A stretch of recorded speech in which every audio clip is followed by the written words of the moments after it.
Assalamualaikum warahmatullahi wabarakatuh. Perkenalkan, nama saya Adahan Fauzi Al-Hakim dari kelas 30E. Saya akan memaparkan materi tentang kepramukaan. Materi pertama, upabuklat dan upatuplat. Upabuklat atau upacara pembukaan latihan adalah upacara yang dilaksanakan sebelum melakukan aktivitas kepramukaan. Selanjutnya, upatuplat atau upacara penutupan latihan adalah upacara yang dilaksanakan dalam mengakhiri kegiatan kepramukaan. Adapun tata cara upabuklat. Yang pertama, kerapihan setiap anggota racana. Kedua, sangga kerja menyiapkan perlengkapan upacara. Kemudian, pradana mengumpulkan anggota ambalan dalam bentuk barisan bersaf. Selanjutnya, laporan pemimpin reka kepada pradana. Selanjutnya, pada waktu pemimpin reka meninggalkan tempat, wakil pemimpin reka pindah ke tempat pemimpin reka. Selanjutnya, para pemimpin reka sesudah laporan mengambil tempat di sebelah kanan barisan. Selanjutnya, pradana menjemput pembina dan mengantarnya ke sebelah kanan para pemimpin reka. Selanjutnya, pradana mengambil tempat di depan barisan, sesuai dengan adat racana yang berlaku. Selanjutnya, petugas bendera mengibarkan sang merah putih. Pradana memimpin penghormatannya. Selanjutnya, pembacaan Dasadharma. Selanjutnya, pembina penegak atau pembina upacara membaca Pancasila diikuti oleh anggota racana. Selanjutnya, pengumuman dari pradana atau pembina. Selanjutnya, pradana memimpin doa sesuai dengan agama dan kepercayaan masing-masing. Selanjutnya, barisan dibubarkan oleh pradana dilanjutkan dengan latihan kepramukaan. Adapun tata cara upatuplat. Yang pertama, kerapihan setiap anggota racana. Kedua, pradana mengumpulkan anggota racana dalam bentuk barisan bersaf. Kemudian, pemimpin reka mengambil tempat di sebelah kanan barisan. Selanjutnya, wakil pemimpin reka pindah ke tempat pemimpin reka. Selanjutnya, pradana menjemput pembina penegak dan mengantarkannya ke sebelah kanan barisan. Selanjutnya, pradana mengambil tempat di depan barisan sesuai dengan adat racana yang berlaku. Selanjutnya, petugas bendera menurunkan sang merah putih untuk disimpan. Selanjutnya, pembacaan renungan atau sandi racana. Selanjutnya, pengumuman tentang reka kerja untuk latihan yang akan datang dan lain-lain. Selanjutnya, pradana memimpin berdoa sesuai agama dan kepercayaan masing-masing. Selanjutnya, laporan pradana kepada pembina pandega. Selanjutnya, pradana membubarkan barisan. Adapun materi kedua, yaitu sejarah pramuka di dunia dan di Indonesia. Berikut adalah biodata Bapak Pandu Dunia, yaitu Robert Stephenson Smith Baden-Powell, biasa dipanggil Baden-Powell atau BP. Dia lahir di London, Inggris, tanggal 22 Februari 1857.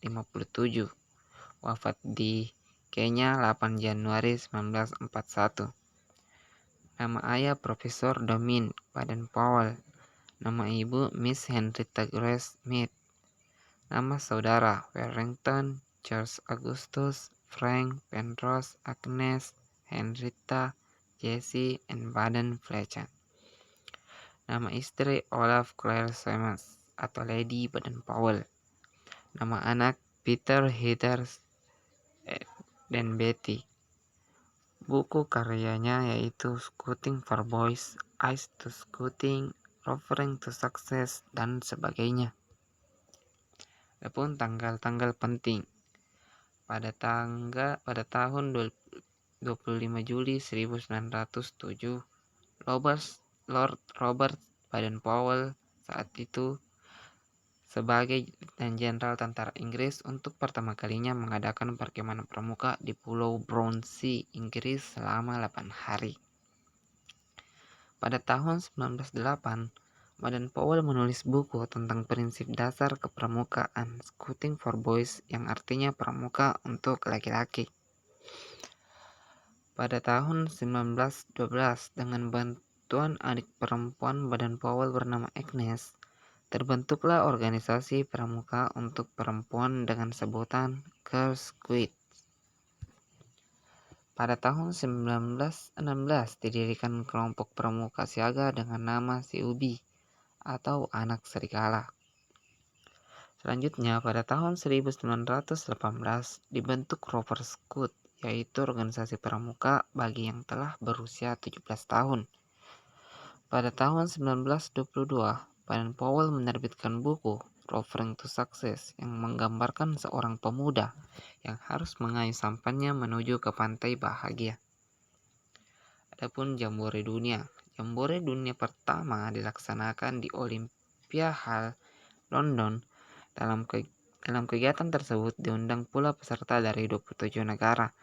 Dan pada saat itu Baden-Powell diangkat sebagai bapak pandu sedunia, the chief scout of the world.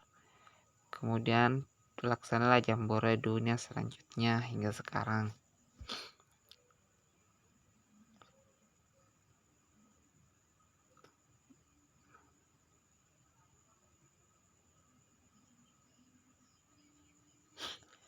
Masa pendudukan Belanda. Pada tahun 1912 dibentuknya Netherlands Pathfinders Organization atau NPO sebagai awal berdirinya gerakan pramuka. Pada tahun 1916, NPO diganti dengan nama NIPV, Netherlands Indische Pathfinders Vereniging, atau Persatuan Pandu-Pandu Hindia Belanda.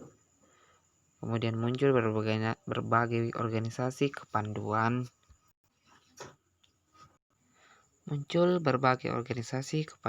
Yang dibentuk oleh pemimpin Gerakan Nasional Indonesia, antara lain JPO, Javans Pathfinder Organisasi, JGP, Jong Java Pathfinder, NATI-PIJ, National Islamist Pathfinders, SIAP, Sarekat Islam Afdeling Pathfinderi, dan HW, Hizbul Wathon. Kemudian pemerintah Hindia Belanda memberikan larangan penggunaan istilah Pathfinder, maka Ki Haji Agus Salim mengganti nama Pathfinderi menjadi Pandu atau Kepanduan. Dan pada tahun 1930, organisasi kepanduan IPO, PK Panduan Kesultanan, PPS Pandu Pemuda Sumatera, melebur menjadi KBI, Kepanduan Bangsa Indonesia.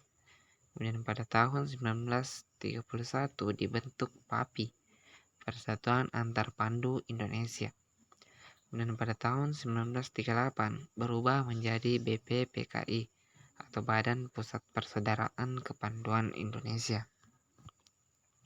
Pada masa pendudukan Jepang. Pada masa ini organisasi kepanduan dilarang, maka banyak dari tokoh pandu yang beralih dan memilih bergabung Keibondan, Seinendan, dan Peta. Pada masa setelah proklamasi kemerdekaan, pada tanggal 28 Desember 1945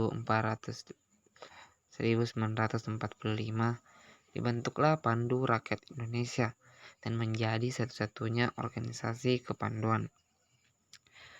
Selanjutnya, Pandu Rakyat Indonesia mengadakan Kongres 2 di Yogyakarta pada tanggal 20 sampai 22 Januari 1950 yang memutuskan beberapa keputusan, diantaranya adalah menerima konsepsi baru, yaitu memberi kesempatan kepada golongan khusus untuk menghidupkan kembali bekas organisasinya masing-masing.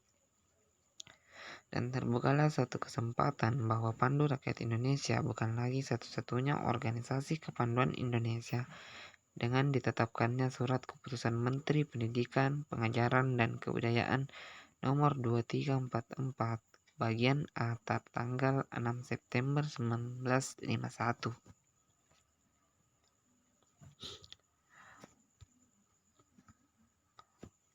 Masa setelah proklamasi kemerdekaan. Pada tahun 1961, organisasi kepanduan di Indonesia terpecah menjadi 100 organisasi kepanduan dan terhimpun dalam 3 federasi organisasi, yaitu IPINDO, Ikatan Pandu Indonesia, berdiri 13 September 1951, Popindo, Persatuan Pandu Putri Indonesia, tahun 1954, dan PKPI, Persatuan Kepanduan Putri Indonesia. Kemudian sadar akan kelemahan terpecah-pecah, akhirnya ketiga federasi yang menghimpun bergabung menjadi satu dengan nama Perkindo, Persatuan Kepanduan Indonesia. Kelahiran Gerakan Pramuka ditandai dengan serangkaian peristiwa yang saling berkaitan, yaitu pidato Presiden atau Mandataris MPRS pada tanggal 9 Maret 1961 di Istana Negara. Peristiwa ini kemudian disebut sebagai Hari Tunas Gerakan Pramuka.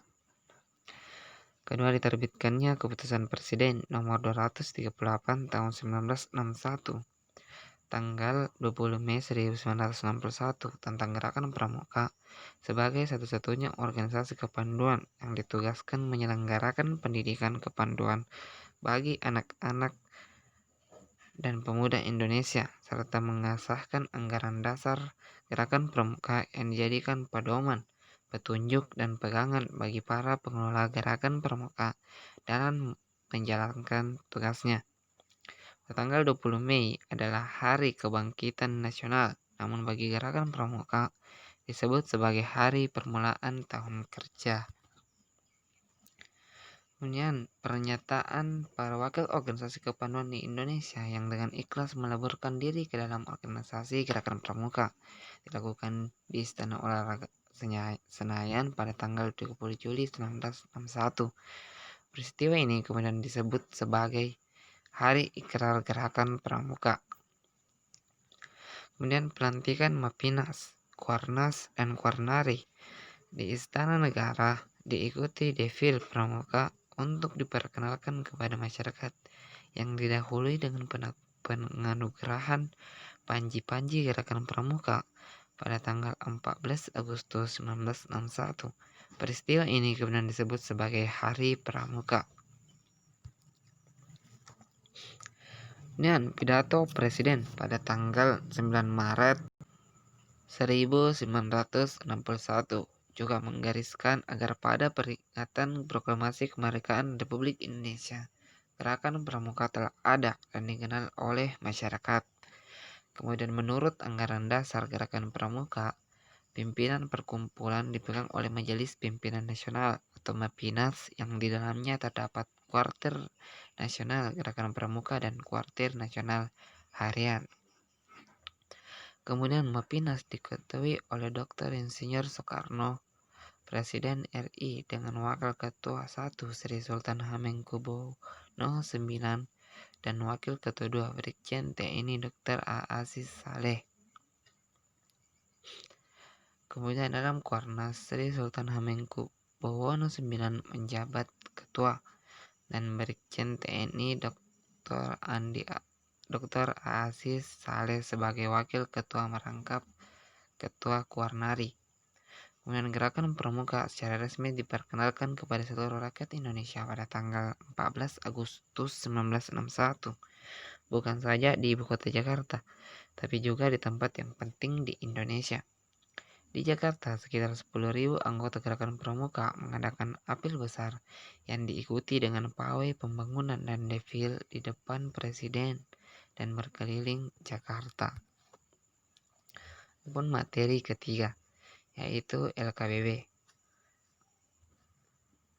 LKBB atau latihan keterampilan baris berbaris adalah suatu wujud latihan fisik yang diperlukan guna menanamkan kebiasaan dalam tata cara kehidupan yang diarahkan kepada terbentuknya suatu perwatakan tertentu.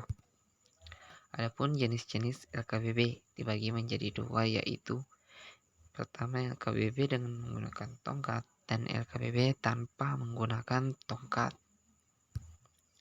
Adapun fungsi LKBB yaitu menumbuhkan sikap disiplin, rasa tanggung jawab, dan rasa persatuan.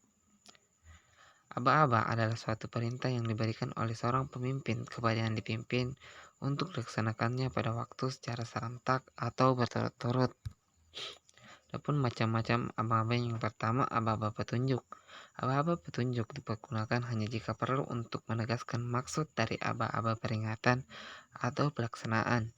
Contohnya kepada bendera merah putih, hormat, gerak. Berikut keterangannya. Contoh kedua yaitu kepada pembina upacara, hormat, gerak. Kedua, aba-aba peringatan. Aba-aba peringatan adalah inti perintah yang cukup jelas untuk dapat dilaksanakan tanpa ragu-ragu. Contohnya, lencang kanan, gerak. Ketiga, aba-aba pelaksanaan. Aba-aba pelaksanaan adalah ketegasan mengenai saat untuk melaksanakan aba-aba pelaksanaan yang dipakai ialah gerak, jalan, dan mulai. Macam-macam aba-aba yaitu pertama, gerak adalah untuk gerakan kaki yang dilakukan tanpa meninggalkan tempat dan gerakan-gerakan yang memakai anggota tubuh lain. Contohnya jalan di tempat, gerak, siap gerak, hadap kanan gerak, lancang kanan gerak. Jalan adalah untuk gerakan dilakukan dengan meninggalkan tempat. Contoh haluan kanan atau kiri, jalan, dan sebagainya. Kemudian mulai adalah untuk dipakai untuk pelaksanaan perintah yang harus dikerjakan berturut-turut. Contoh berhitung mulai. Adapun baris berbaris dengan tongkat. Pertama, sikap sempurna.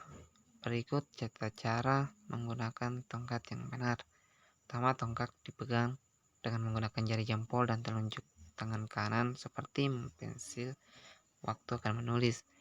Kedua, tangan lurus ke bawah. Ketiga, tongkat berdiri tegak lurus di atas tanah tepat di samping kanan sepatu sebelah kanan. Kemudian menghadap ke depan. Berikut saat akan melakukan gerakan. Saat akan melakukan satu gerakan, lebih baik seperti akan hadap kanan, hadap kiri, balik kanan. Tata cara menggunakan tongkat yang benar adalah sebagai berikut.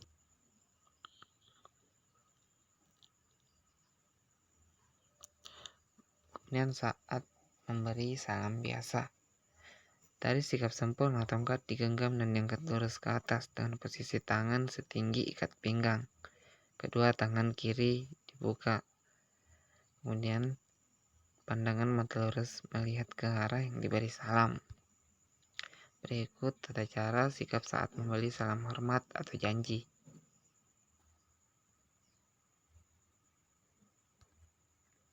Kemudian tata cara memberi salam hormat kepada pembina. Berikut sikap saat istirahat di tempat.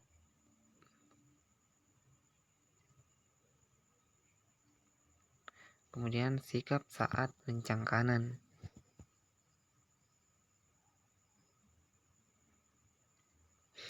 Pun materi keempat yaitu simpul dan ikatan. Simpul dan ikatan. Tali merupakan benda yang digunakan dalam simpul maupun ikatan. Simpul merupakan ikatan tali dengan tali. Ikatan merupakan ikatan antara tali dengan benda, misalnya ikatan antara tali dengan dua tongkat. Berikut adalah contoh macam-macam tali.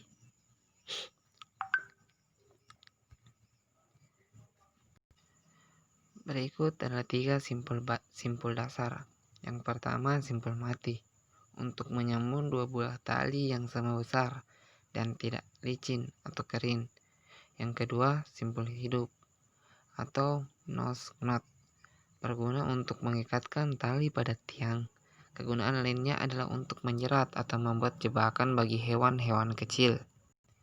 Ketiga, simpul anyam, untuk menyambung dua buah tali yang tidak sama besar dalam keadaan kering atau tidak licin. Dan simpul anyam berganda, untuk menyambung dua buah tali yang tidak sama besar dalam keadaan basah atau licin. Berikut adalah 7 ikatan. Yang pertama, ikatan pangkal. merupakan salah satu ikatan yang sering sekali digunakan untuk mengawali atau mengakhiri suatu simpul lainnya. Yang kedua, ikatan jangkar. Fungsi untuk membuat tandu darurat atau dapat juga digunakan untuk mengikat timba atau ember. Yang ketiga, ikatan tambat. Juga berfungsi sebagai awalan pada simpul-simpul yang lainnya, seperti ikatan silang dan ikatan palang. Yang keempat, ikatan tarik. Fungsi dari tali temal ini adalah untuk turun ke jurang atau dari atas pohon. Yang kelima, ikatan palang berfungsi untuk mengencangkan kedua tongkat secara vertikal dan horizontal, sehingga kedua tongkat tersebut menjadi satu dan sulit dilepaskan. Yang keenam, ikatan silang berfungsi untuk mengikat dua buah tongkat bersilangan dan tidak membentuk siku. Yang ketujuh, ikatan canggah atau sambung tongkat berfungsi untuk menyambut tongkat dengan tali secara sejajar. Ikatan canggah umum dikenal dengan nama ikatan sambung tongkat. Dari kelima yaitu pioneering. Pioneering adalah salah satu teknik pramuka dalam penggunaan peralatan tongkat dan tali yang dirangkai menjadi sebuah bangunan kreatif. Tujuan pioneering yaitu mengasah keterampilan peserta dalam membuat sebuah bangunan sederhana yang nantinya dapat diaplikasikan di kehidupan sehari-hari. Manfaat pioneering untuk menumpuk rasa kekompakan dan kerjasama yang baik antar kelompok dan dapat diterapkan pada saat-saat genting maupun P3K, pertemuan pertama pada kecelakaan, serta memproyeksi pemikiran peserta dalam merancang suatu bangunan kreatif. Berikut contoh pioneering. Pertama, usungan atau tandu. Simpul dan ikatan yang digunakan yaitu simpul mati, ikatan pangkal, dan ikatan jangkar. Kedua, tiang bendera. Yang digunakan simpul mati, ikatan pangkal, ikatan kaki tiga, ikatan canggah, dan ikatan palang. Kemudian kerangka tenda.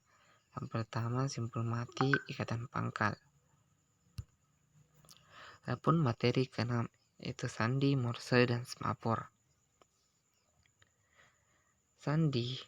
Munculnya sandi diawali oleh para pahlawan zaman dahulu yang sering melakukan perjalanan dengan cara berkelana dan berpindah tempat sehingga mereka harus menggunakan bentuk komunikasi rahasia yang tidak diketahui oleh lawannya.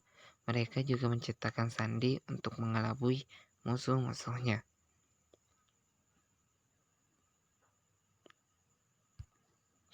Adapun pengertian sandi berasal dari bahasa Sanskerta yang artinya rahasia. Karena itu maka tulisan rahasia disebut sandi atau tulisan yang dirahasiakan. Huruf atau kata sandi sulit dimengerti kecuali kalau kita mengetahui kunci atau cara memecahkannya. Dalam Kamus Besar Bahasa Indonesia atau KBBI, arti kata sandi adalah rahasia atau kode, sehingga sandi pramuka merupakan tulisan dengan huruf sandi yang sulit dimengerti oleh kaum awam yang belum mempelajarinya. Manfaat sandi. Yang pertama, untuk komunikasi antar regu. Kedua, meningkatkan kecerdasan. Ketiga, meningkatkan daya ingat. Keempat, sarana belajar anggota pramuka untuk menyelesaikan masalah. 5. Sebagai sarana permainan dalam pramukaan. Adapun macam-macam sandi. Yang pertama, sandi koordinat atau merah putih. Yang kedua, sandi AND. Yang ketiga, sandi rumput.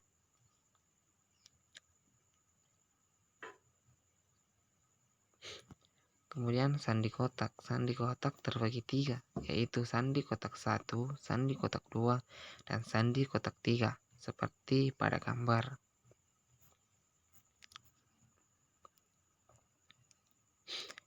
Kemudian ada sandi jam dan sandi angka atau nomor. Selanjutnya, sandi Morse. Sandi Morse adalah sandi yang diciptakan oleh Samuel Finney Bruce Morse. Sandi yang terdiri dari kumpulan titik-titik dan garis yang membentuk satu huruf atau kalimat jika dirangkai dengan sesuai kode sandinya.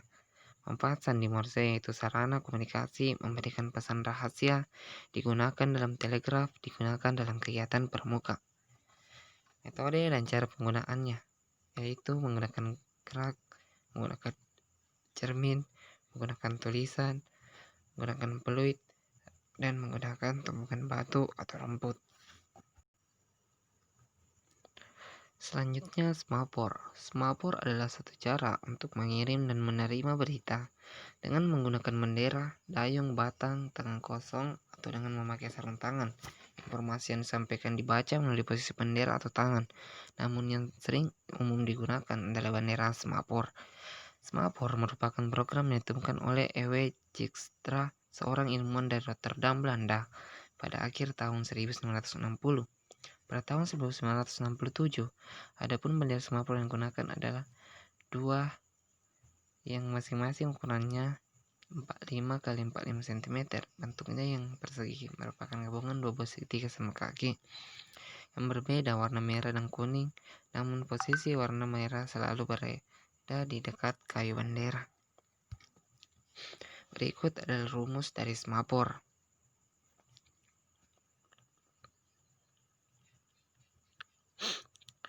Berikut tata cara pengiriman semaphore.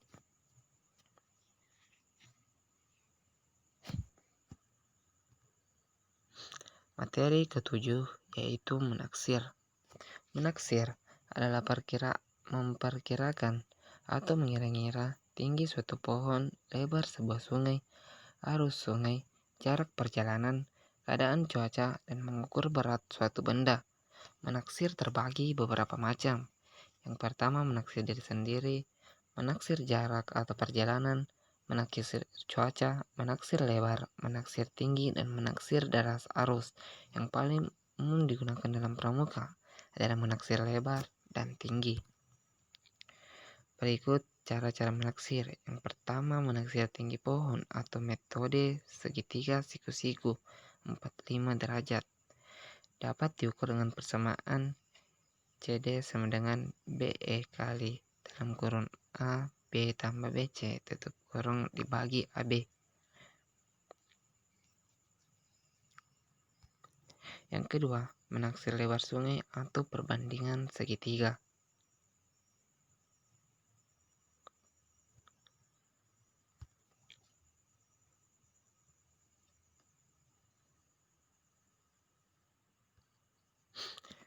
Itulah tadi yang sempat saya sampaikan.